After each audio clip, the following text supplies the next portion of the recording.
getting a lot of questions about what's happening in the real estate market now and what I anticipate happening over the next 1 to 3 years. Hey friends, it's Courtney here with the Atkinson team at eXp Realty, serving Calgary, Lethbridge, Medicine Hat, and all parts in between. And I want to share with you something that's different about this real estate market than we saw back in 2008 and 2009 around the Great Reset, okay? Now, primarily that was driven by subpar lending throughout the United States, and we saw some of that happen in Canada.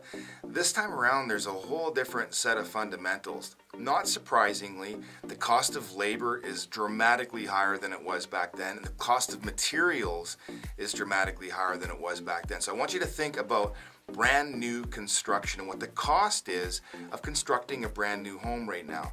People are still demanding new home construction, and builders simply can't do it for free.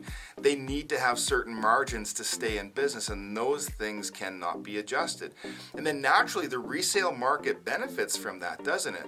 While we might have seen a property last year or 2 years ago, before all these supply chain challenges came into place, maybe sell for $500,000, well, now that same house to construct might cost $600,000. And so this resale home saw some benefit of that appreciation. Now, we have seen increases in interest rates like we haven't seen over the past 3 decades, haven't we? So you might think that that's going to dry up and dramatically change prices. Well, most economists are suggesting that that's not going to be the case. There's still sufficient demand in the marketplace. People, particularly in southern Alberta, where we serve, still typically have sufficient equity in their properties and great jobs and job security that they're continuing to make those moves. So likely what we're going to see happen is the volume of transactions coming down. That just means like the number of properties sold every year go down from its peak last year. Whether it comes down 10% or 20%, we're not exactly sure. My anticipation is over the next 1 to 3 years, we'll see 10 to 20% fewer properties sold. However, my anticipation is that we're going to see prices fairly level. In a worst case scenario, if things get really, really bad, maybe, and I think maybe, just based on all the reports that we're hearing coming out of the Bank of Canada and ATB and all the bright economists across the planet, that we may see as much as 10% depreciation in Alberta during that time. But here's the beauty. You're still going to have equity in your property because it appreciated more than that over the past 5 years, if we're talking 3 years down the road looking back, right? So you've still got lots more equity than you had. And in fact, you haven't eroded much more than a couple percent beyond where you were in the first place. So you're doing really good net-wise over that 5 years spread. So most people are still going to make the logical decision to go ahead and make their move if their current home doesn't suit them anymore, if they're getting married, getting divorced, if something's happening in their family that's going to force them to make a move, they're still going to do that. Plus, here's the real bonus.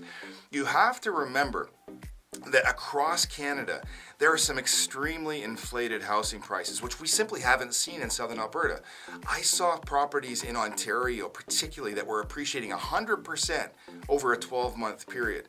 And we're seeing a massive influx of those people now coming to Calgary, coming to Medicine Hat, coming to Lethbridge, coming to Brooks, all these areas in southern Alberta, because they can have a beautiful life. Most of them not even coming with jobs yet. They know that they can find jobs in the healthcare field, whatever business they have. A lot of times it's consulting, work that can be done virtually now, because not so many people are required to be at the office, so you can still work in an Ontario company and live in southern Alberta. So we're seeing an exodus of people selling their $1.5 million average homes, coming to Calgary and buying a great home for $600,000-$700,000 and putting half that money in the bank, setting themselves up for retirement, easing into the workplace, getting their kids back into school, and living a wonderful life. So it's going to be a tremendous period of time for growth across southern Alberta, facilitated by these things, even with those interest rates. Barring some massive challenge that we don't see, another pandemic or a world war or something that we can't anticipate, this is likely what we're going to see over the next 3 years. But if things change, you can be guaranteed that I'll be back here chatting with you about it.